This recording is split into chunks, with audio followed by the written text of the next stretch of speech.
His pencil just turned into a soldering iron. Seriously?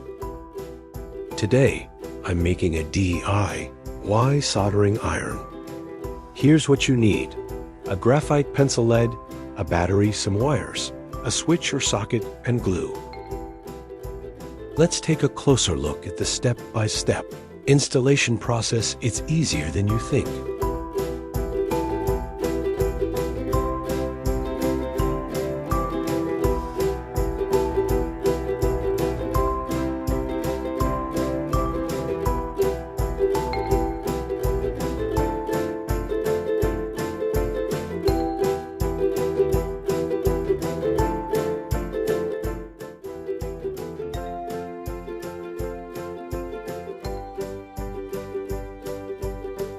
Once it's ready, flip the switch, and boom!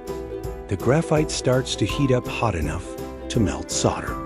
It's a quick and easy emergency soldering iron. Hit like and subscribe for more mind-blowing DIY science. Small tools, big power.